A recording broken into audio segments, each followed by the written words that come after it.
दोस्तों, एक तरफ बांग्लादेश के जिहादी नेता भारत को खुली धमकियां दे रहे हैं, तो दूसरी तरफ बंद कमरों के अंदर उनकी सरकार भारत से 2 लाख टन डीजल की भीख मांग रही है।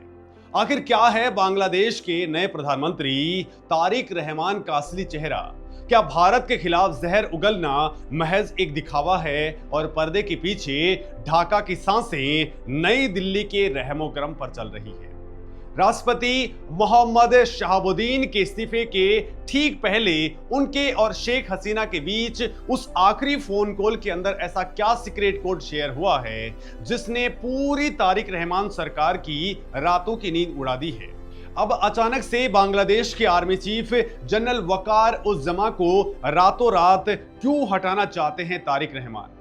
क्या सेना के अंदर से ही शेख हसीना का कोई सीक्रेट प्लान एक्टिवेट हो चुका है?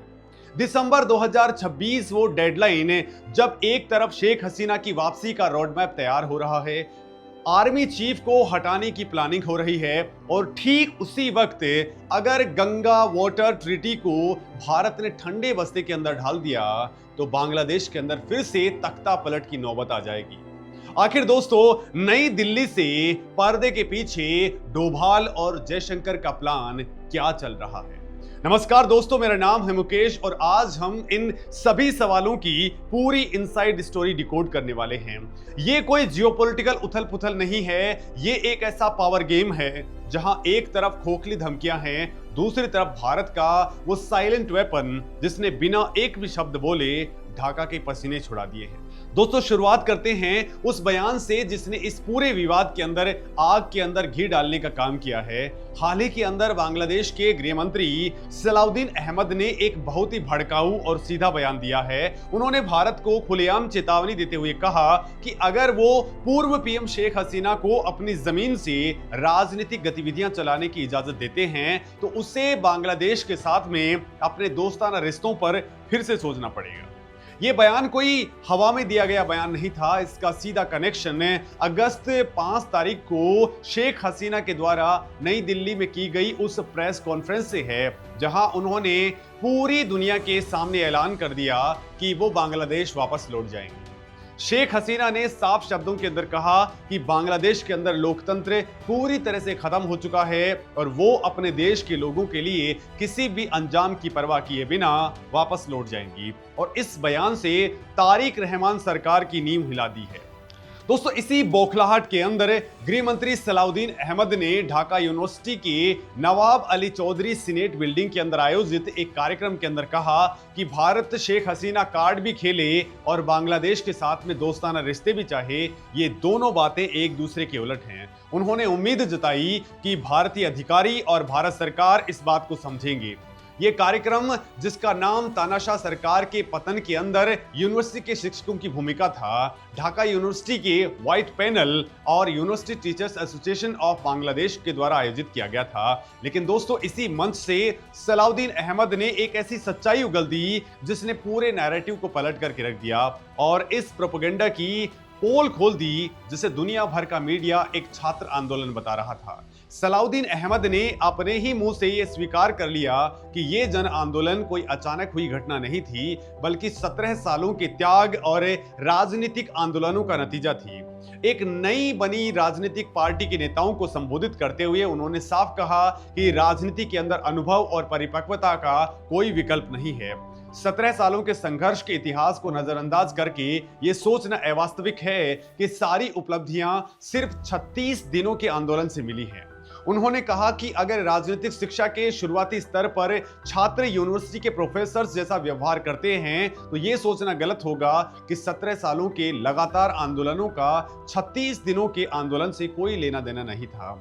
इस बयान ने साबित कर दिया कि छात्रों का नाम केवल एक मोहरा था, असली स्क्रिप्ट तो 17 सालों से पर्दे के पीछे लिखी जा रही थी। दोस्तों, ये कोई स्पॉन्टेनियस प्रोटेस्ट नहीं था, बल्कि एक वेल प्लान्ड और ग्लोबल इनसाइडर नेक्सस का हिस्सा था जिसका अदली पर्दाफाश होना अभी बाकी है। अब दोस्तों जरा ढाका की कूटनीतिक बौखलाहट को समझिए। दोस्तों शेख हसीना के दिल्ली से दिए गए बयानों पर बांग्लादेश की तारिक रहमान सरकार ने बेहद कड़ा रुख दिखाया है। बांग्लादेश की विदेश राज्य मंत्री शमा उबैद इस्लाम ने खुलेआम कह दिया कि शेख हसीना को इस तरह की बयानबाजी की इजाजत देकर के भारत ने अच्छा नहीं दिया है कि शेख हसीना को इस तरह की बयानबाजी की इजाजत देकर के भारत ने अच्छा संदेश नहीं दिया है। उनका कहना है कि इसका असर भारत और बांग्लादेश के रिश्तों पर होगा और नई दिल्ली को यह सोचना होगा कि वो भविष्य के अंदर ढाका के साथ में किस तरह के रिश्ते रखना चाहते हैं। दोस्तों शमा उबैद ने अपने बयान के अंदर कहा कि जब कोई उनके नजरिए से दोषी व्यक्ति भारत की धरती से यह दावा करेगा कि बांग्लादेश के अंदर उग्रवाद फैल रहा है और नई दिल्ली उसे ऐसे बयानों की इजाजत देगी तो इससे ढाका के अंदर दोनों देशों के रिश्तों के भविष्य को लेकर के भारी चिंता पैदा होगी। आखिरकार ये भारत को तय करना है कि वो बांग्लादेश के साथ में किस तरह के रिश्ते चाहता है। दोस्तों प्रथम आलो की एक रिपोर्ट के मुताबिक विदेश मंत्रालय के अंदर शमा उबैद से सीधा सवाल किया गया था कि एक्स पीएम शेख हसीना ने नई दिल्ली के अंदर मीडिया से बात की है और बांग्लादेश को एक उग्रवादी देश के तौर पर पेश करने की कोशिश की है। इसके जवाब में शमा उबैद ने कहा कि विदेश मंत्रालय ने कूटनीतिक भाषा के अंदर जितना हो सके अपनी बात को भारत से कहने की कोशिश की है। उन्होंने भारत से बार बार अपना रुख साफ करने की मांग की। शमा उबैद ने यह भी इल्जाम लगाया कि उग्रवाद की थ्योरी अवामी लीग की एक पुरानी राजनीतिक चाल है और अब वो विदेशी धरती से उसी चाल को फिर से आजमाने की कोशिश कर रहे हैं। उन्होंने साफ कहा कि शेख हसीना खुद हत्याओं के लिए जिम्मेदारी की सजा पा चुकी हैं और अगर भारत सरकार उन्हें तुरंत नहीं रोकती है तो ये बांग्लादेश के लोगों के लिए गहरी चिंता का विषय है। लेकिन दोस्तों कूटनीति के अंदर जो दिखता है वो होता नहीं है। शमा उबैद ने एक तरफ तो धमकियां दी लेकिन दूसरी तरफ ये भी कहा कि हम बैठ करके बात करना चाहते हैं। ऊर्जा सहयोग, पानी के बंटवारे और सीमा प्रबंधन जैसे मुद्दों पर बातचीत जारी रहेगी और यही वो डबल गेम है। जब उनसे पूछा गया कि क्या बांग्लादेश के बार बार विरोध के बावजूद दिल्ली में ऐसी घटनाएं होने से उच्च स्तर पर संबंध बने रहेंगे तो शमा उबैद को बैकफुट पर आना पड़ा। उन्होंने कहा कि भारत एक लोकतांत्रिक देश है और ये तय करना भारत पर डिपेंडेंट है कि बांग्लादेश के प्रति उनकी विदेश नीति क्या होगी। तारिक रहमान के नई दिल्ली में होने वाले ब्रिक्स शिखर समिट के अंदर शामिल होने पर भी उन्होंने कहा कि बांग्लादेश ऐसे बहुपक्षीय मंचों से भाग लेने में रुचि रखता है क्योंकि वर्तमान में उनके पास में बिम्स्टेक की अध्यक्षता है, यानी कि भारत के निमंत्रण पर तारिक रहमान का दिल्ली जाना उनकी कूटनीतिक मजबूरी भी है और अंतरराष्ट्रीय जरूरत भी है। लेकिन दोस्तों असली कहानी तो बंद कमरों के पीछे चल रही है।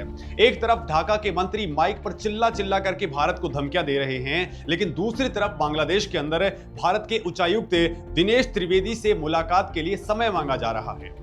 दोस्तों विश्वसनीय सूत्रों के हवाले से यह खबर सामने आई है कि भारतीय उच्चायुक्त दिनेश त्रिवेदी की 10 अगस्त को पीएम तारिक रहमान से अहम मुलाकात होने वाली है। मजेदार बात यह है कि तारिक रहमान के ऑफिस ने इस बैठक के लिए 1 जुलाई से ही अनुरोध लंबित कर रखा था लेकिन जैसे ही देश के अंदर ऊर्जा का संकट गहराने लगा ढाका की हेकड़ी निकल गई और उन्हें भारत की चौखट पर आना पड़ा है। दोस्तों दिनेश त्रिवेदी ने बांग्लादेश के ऊर्जा मंत्री इकबाल हसन मोहम्मद से भी उनके कार्यालय में करीब 2 घंटे तक मुलाकात की है। दोस्तों आपको जानकर के हैरानी होगी कि जिस भारत को ये धमकियां दे रहे हैं उसी नई दिल्ली से ढाका ने देश के अंदर आने वाले भयंकर ऊर्जा संकट से निपटने के लिए सालाना 2 लाख टन डीजल की आपूर्ति की भीख मांगी है। जी हां, 2 लाख टन डीजल। दोस्तों ढाका चाहता है कि भारत उन्हें तुरंत ये सप्लाई दे। सूत्रों ने बताया है कि बांग्लादेश ने ऊर्जा क्षेत्र के अंदर 25 अलग अलग सेक्टर्स के अंदर भारत से मदद मांगी है। इस मदद का बहुत बड़ा हिस्सा पावर ग्रिड तकनीक ट्रांसफर, स्मार्ट ग्रिड की आपूर्ति और बिजली क्षेत्र के कर्मचारियों के प्रशिक्षण के रूप में है। दिनेश त्रिवेदी ऊर्जा क्षेत्र के अंदर दीर्घकालिक सहयोग और सहायता के लिए सैद्धांतिक रूप से सहमत भी हुए हैं। उन्होंने गेंद पूरी तरह से भारत के पाले में रखी। दोस्तों आज की तारीख के अंदर ईरान अमेरिका इजराइल संघर्ष और शिपिंग पर इसके असर के कारण वैश्विक ऊर्जा आपूर्ति भारी दबाव में है। बांग्लादेश की इकोनॉमी चरमरा रही है। बिना भारतीय डीजल और बिजली के ढाका के कारखाने, फैक्ट्रीज और शहर अंधकार में डूब जाएंगे। भारत बांग्लादेश का सबसे बड़ा क्षेत्रीय व्यापारिक भागीदार है। बिजली, पेट्रोलियम उत्पादों और सीमा पार ऊर्जा कनेक्टिविटी का प्रमुख आपूर्तिकर्ता भारत ही है। दोनों देश अभी कई बिजली इंटरकनेक्शन चला रहे हैं, जिनमें भारत से बांग्लादेश को भारी मात्रा के अंदर बिजली का आयात शामिल है। तारिक रहमान को अच्छे तरीके से पता है कि राजनीतिक बयानबाजी से देश की इकोनॉमी नहीं चलती है, और अगर भारत ने एक ही झटके के अंदर सप्लाई लाइन को काट दिया तो उनकी सरकार घुटनों पर आ जाएगी। लेकिन दोस्तों, संकट सिर्फ बाहर का नहीं है, संकट तारिक रहमान सरकार के अंदर का है। राष्ट्रपति मोहम्मद शहाबुद्दीन के इस्तीफे के बाद में अब आर्मी चीफ जनरल वकार उज जमा की कुर्सी खतरे में आ चुकी है। मोहम्मद शहाबुद्दीन ने खराब स्वास्थ्य का हवाला देते हुए अपना कार्यकाल पूरा होने से 2 साल पहले ही इस्तीफा दे दिया है, लेकिन अंदर की खबर कुछ और ही है।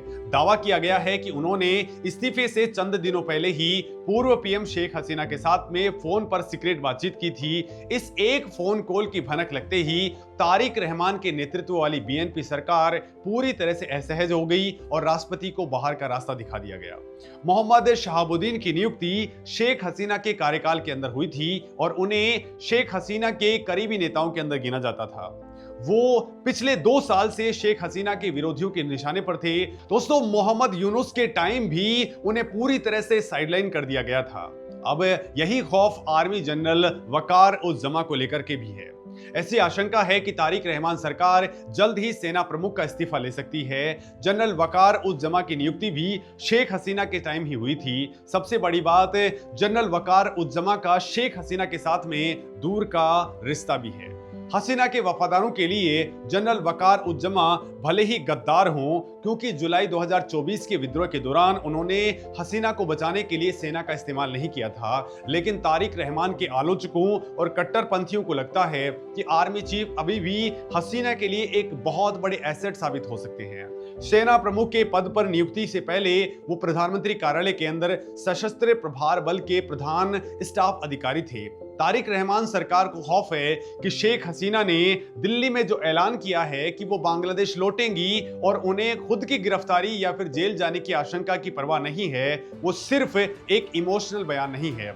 अगर जनरल वकार उज जमा आर्मी चीफ के पद पर बने रहते हैं तो हो सकता है कि वो सही समय आने पर शेख हसीना की सहायता कर दें। अगर सेना के अंदर से कोई भी बगावत हुई तो तारिक रहमान सरकार ताश के पत्तों की तरह ढह जाएगी और वो चाहकर के भी शेख हसीना के खिलाफ कड़े कदम नहीं उठा पाएंगे। और यही कारण है कि वर्तमान बांग्लादेशी सेना प्रमुख को पद से हटाने की पूरी तैयारी चल रही है। दोस्तों, इस समय शेख हसीना के करीबियों को चुन चुन करके निशाना बनाया जा रहा है।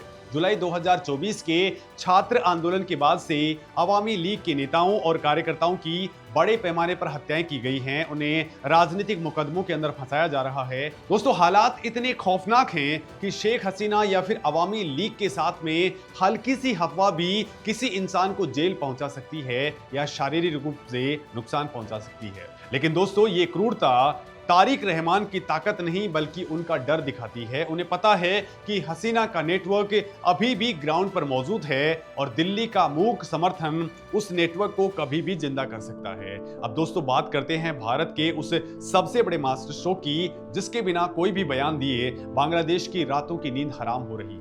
दोस्तों, कूटनीति के अंदर कभी कभी खामोशी सबसे बड़ा हथियार होती है। भारत के साथ में गंगा वाटर ट्रीटी को लेकर के बांग्लादेश की टेंशन हर गुजरते दिन के साथ में आसमान छू रही है। भारत और बांग्लादेश के बीच में गंगा और उसकी सहायक नदियों के बंटवारे का समझौता इसी साल दिसंबर के अंदर खत्म होने वाला है। महज कुछ महीने बचे हैं, लेकिन नई दिल्ली की तरफ से इसे आगे बढ़ाने पर कोई सहमति या हलचल तक नहीं है। भारत ने पूरी तरह से राजनीतिक चुप्पी साध रखी है। बांग्लादेश के विदेश मंत्रालय ने इसी साल जून के अंदर बातचीत का प्रस्ताव देते हुए भारत को एक आधिकारिक चिट्ठी भेजी थी, लेकिन दोस्तों, कई महीने बीत जाने के बाद भी साउथ ब्लॉक से उन्हें कोई जवाब नहीं मिला है। बौखलाहट के अंदर अप्रैल से ही तारिक रहमान सरकार ने गंगा वाटर ट्रीटी के ऊपर 10 सदस्यों वाली एक तकनीकी कमेटी का गठन कर दिया है। दोस्तों, बांग्लादेशी पीएम के आर्थिक और योजना मामलों के सलाहकार राशिद अल मोहम्मद टिटुमीर को इसका प्रमुख बनाया गया है।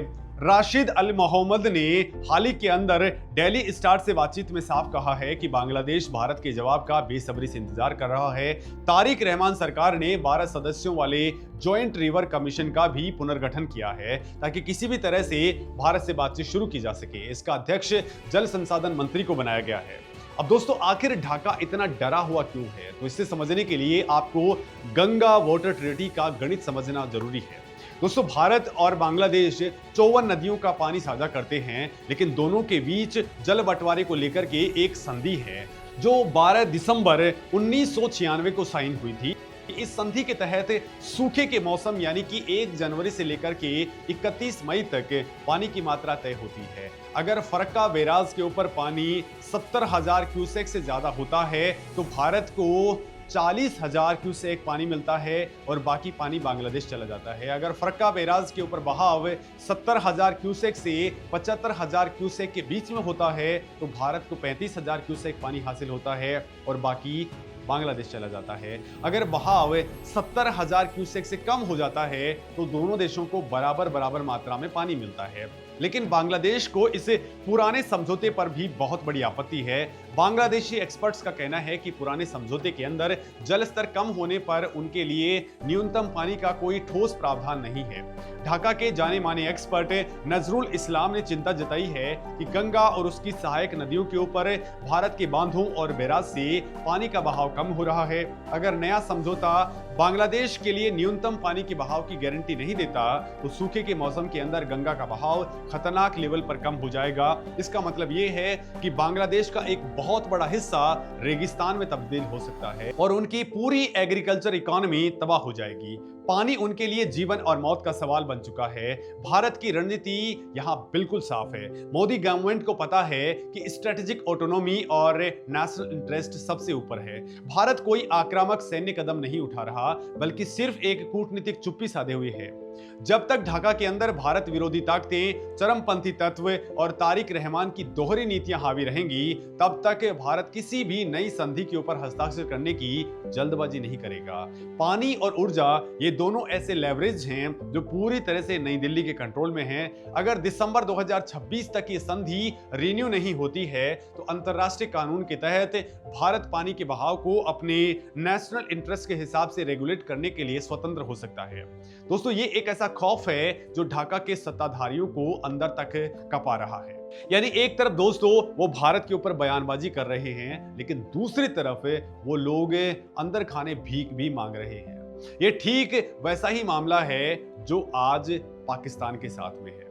इन जिहादियों को ये समझना बेहद जरूरी है कि उनका हाल अगर पाकिस्तान के पाले में रहे तो पाकिस्तान जैसा ही हो जाएगा और भारत के ऊपर लाल आंख दिखाने या दादागिरी दिखाने से तो कुछ होने वाला नहीं है, क्योंकि भारत के पास में वो चाबी मौजूद है जो उनका टेटुआ कभी भी दबा सकती है। अब दोस्तों इस पूरे मामले पर आपका क्या कुछ कहना है? कमेंट में अपनी बात जरूर कहें। नमस्कार।